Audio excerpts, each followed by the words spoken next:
An account of the genealogy of Jesus, the Messiah, the son of David, the son of Abraham.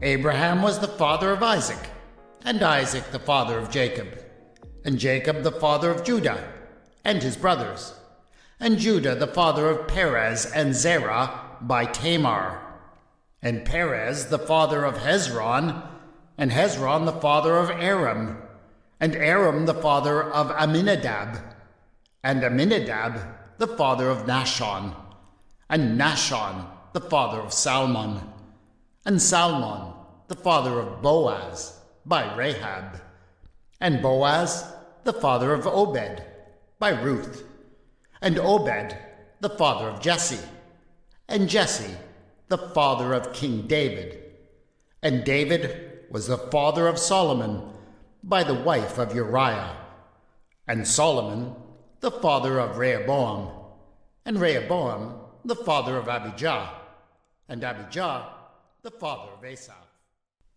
I am hardly the first person to notice this, but in his genealogy of Jesus, the author of the Gospel of Matthew does something unusual.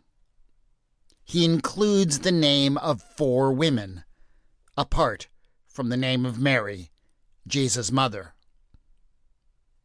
This strange inclusion has raised many questions down through the centuries. Why would he mention any women? It was not normal to do so in ancient genealogies.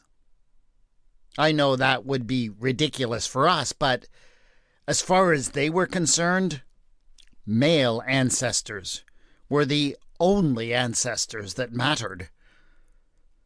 But we also have to ask why he names these women, Tamar, Rahab, Ruth, and Bathsheba in particular.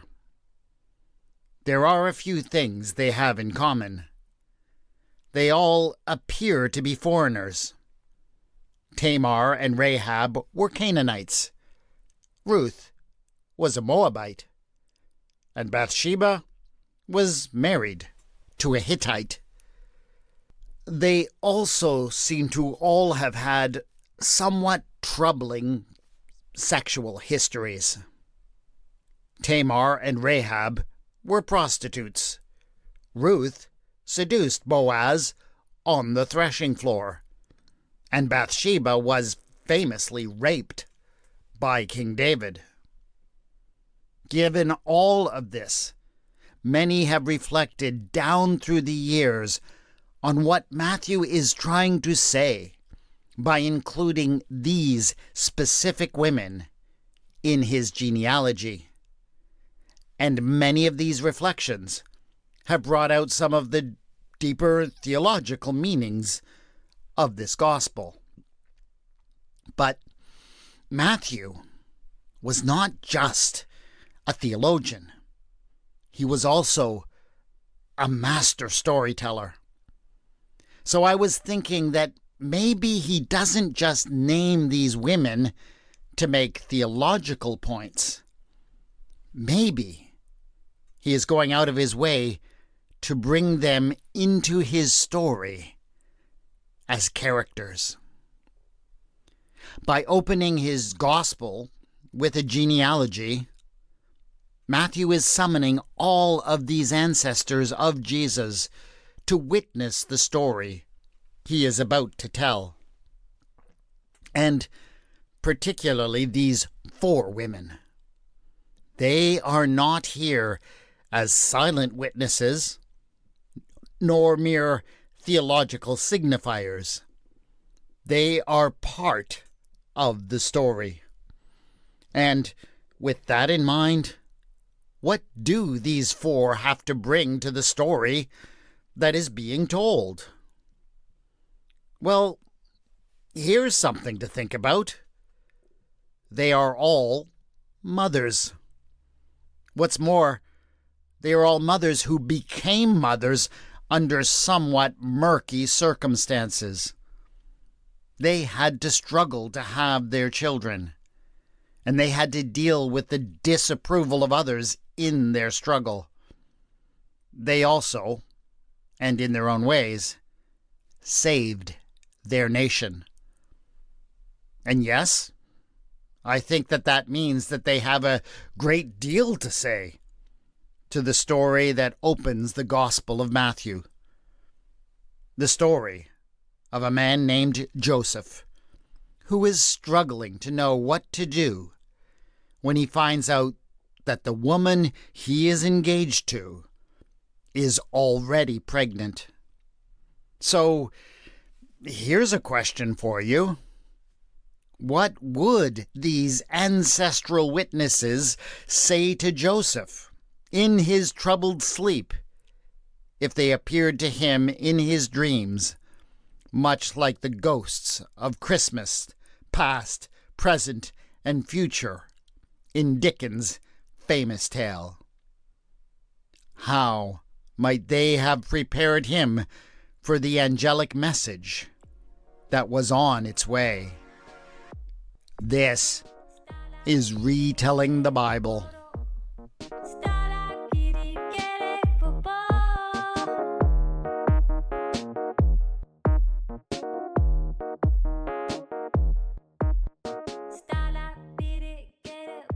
Episode 9.25, Joseph's Christmas Carol.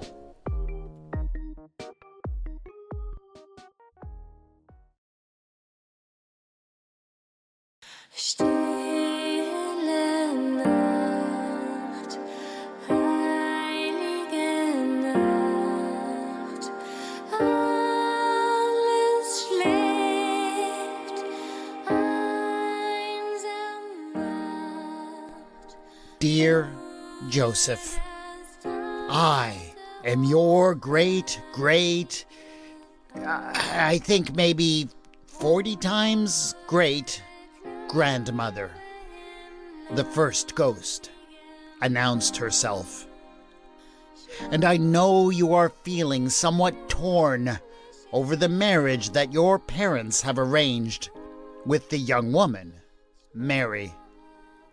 Especially since you've heard the rumors that she is already expecting a child that you know you had nothing to do with. Well, I know a few things about that whole situation, because I was in it. My name is Tamar. I had been married off to the son of Judah, but died, and so I was given to his brother, Onan. Onan, for his part, did not want to do the right thing and give me a child who would claim his brother's inheritance. So he died too, for his disobedience. So there I was, a widow, twice over. And did my father-in-law, Judah, take care of me? No, he didn't. As far as he was concerned, I was responsible for the death of 2 of his sons already. He was afraid of me, afraid to give me his last remaining son for fear that he, too, would die. So he sent me away to my father's home, leaving me destitute. For who would marry a woman accused of causing the death of 2 husbands?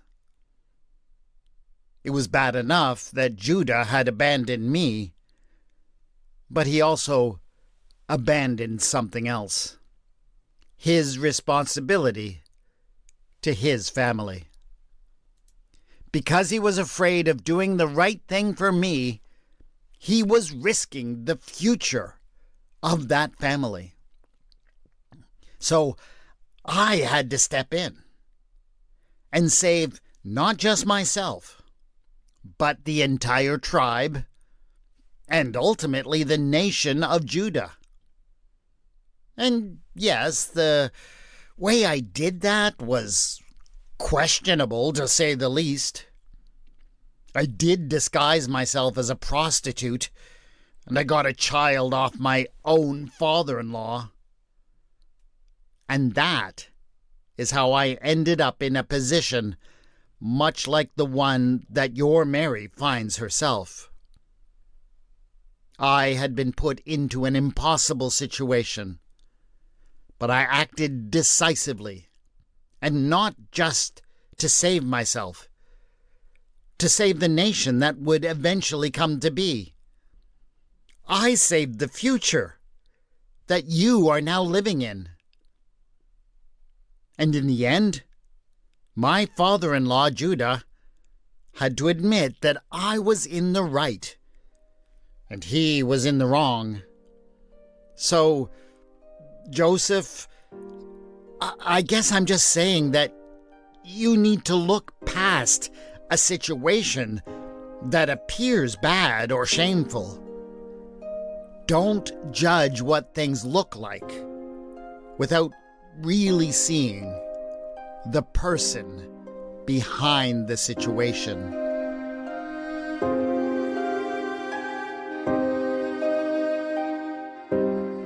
The spirit of Tamar departed from Joseph's troubled sleep. But soon another ancestor came to share her thoughts. Rahab had never been a woman who had hesitated to share her feelings, and she didn't hold back with Joseph now. I hear you are worried about shame. Oh, my great-great-great-great-great-great-great-great-great-great-great-grandson, she began. Well, let me tell you something about shame. I and my family had been rejected by the people of Jericho, our city. We had been left to live in the worst place in the city, in a house built into the great walls. We had lost all social supports, and so I was given no choice.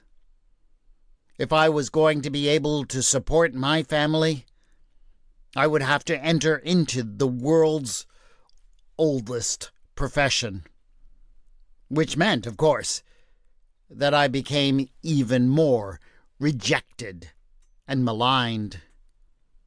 But I never gave up. I dreamed of a better life for my children, and even set up a rope-making operation so that they could have a respectable career someday. But the shame heaped upon me for what I did affected all of us. That's why I know the power of shame, Joseph. And it is not a good power. Far from keeping me in line, it made me rebellious. When an opportunity came to betray my city, I really didn't hesitate. Oh, Joseph, shame is so very damaging. It destroys people and relationships and even whole cities. It never really makes anything better. You'd better think twice before you join in the chorus that would pile public shame on the head of poor Mary and her child.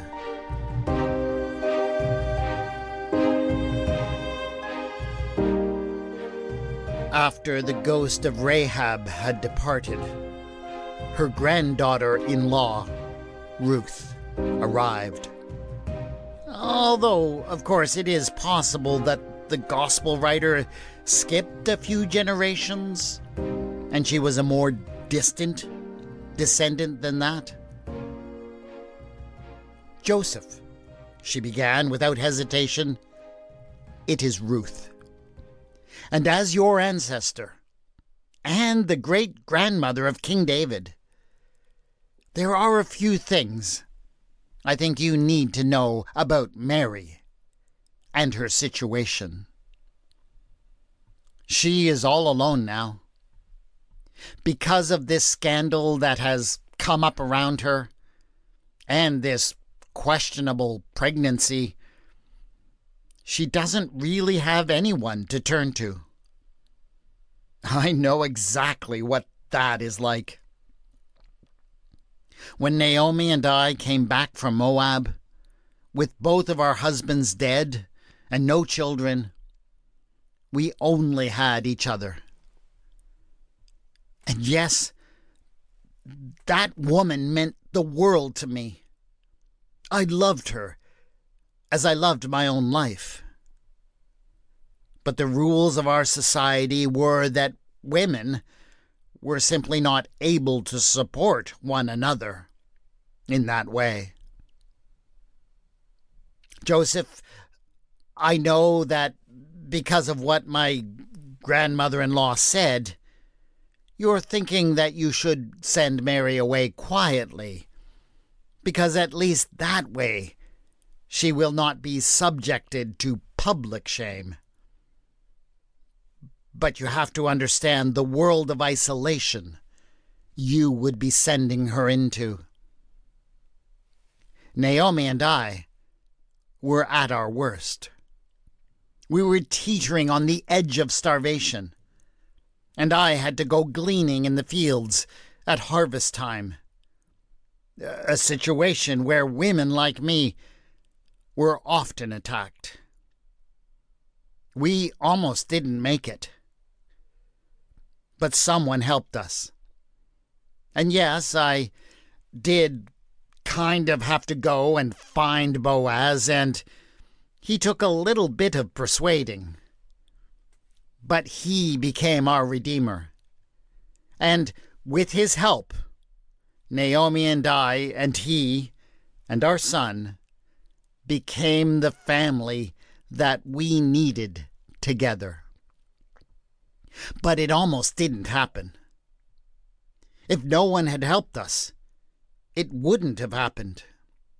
And if it didn't happen, there would have been no King David, no nation of Judah, and there would not have been you lying here trying to figure out what to do about Mary. Think about that, Joseph. You could be Mary's helper. And that would open up a whole new world of possibility.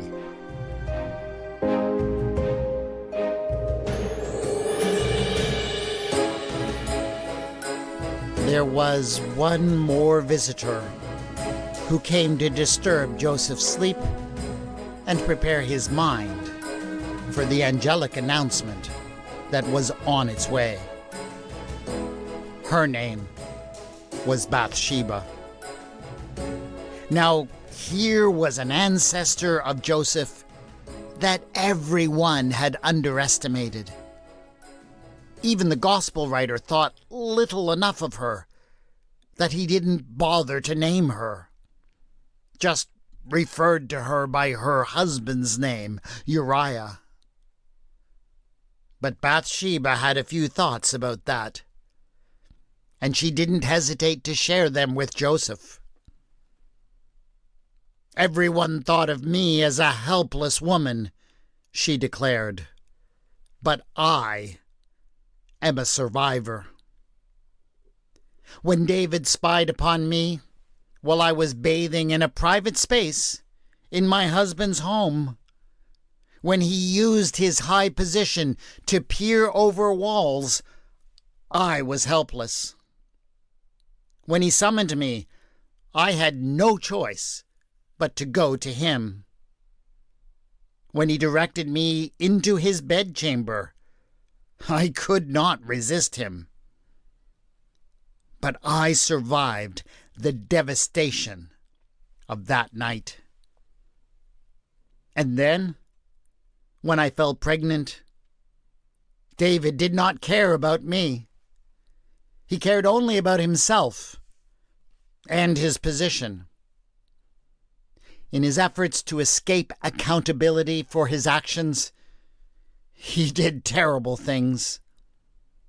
His destructive impulses not only fell upon Uriah, who had only acted with honor, but also sowed a spirit of destruction that would continue to warp his kingdom, his family, and his children for the rest of his life. The death of our firstborn child, shortly after his birth, David made even that all about himself. It was all about his grief, his loss. It was as if he didn't even realize that I had lost a child too. But through it all, I survived. I navigated all of the intrigues of a family that was more dysfunctional than anything you can imagine. And somehow, I raised my second son, my Solomon, to be wise enough to rise above it all. And then, when David was so old and addled that it seemed inevitable that the entire kingdom would explode into anarchy and chaos, I was ready to act again. This time, it wasn't just about my own survival, but the survival of the kingdom of Israel itself. I could see it so clearly. As soon as everyone realized that David was no longer the man he had once been, a civil war would erupt, and it would destroy everything that David had built. And so I moved quickly.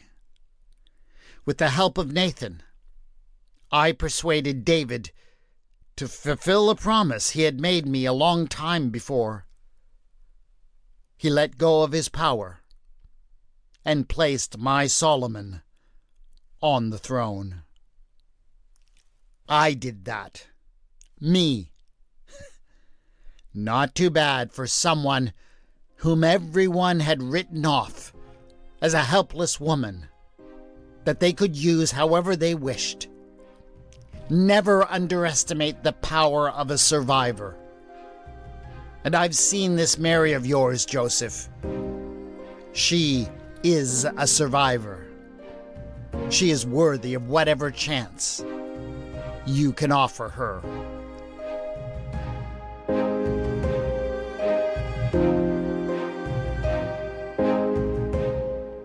And so Joseph slept on. Every one of his ancestors had brought a little bit of wisdom for him to consider. Each one's story had moved him a little bit closer to the place where he was prepared to receive the message from the visitor who came from the heavenly court. He realized that he had not considered that she might have a side to the story. He knew now that to pile shame upon her would do good for no one, and that what she needed more than anything was a helper. Most of all, he saw that he may have underestimated the strength and courage that was in this woman, Mary. It seemed that she was indeed full of surprises.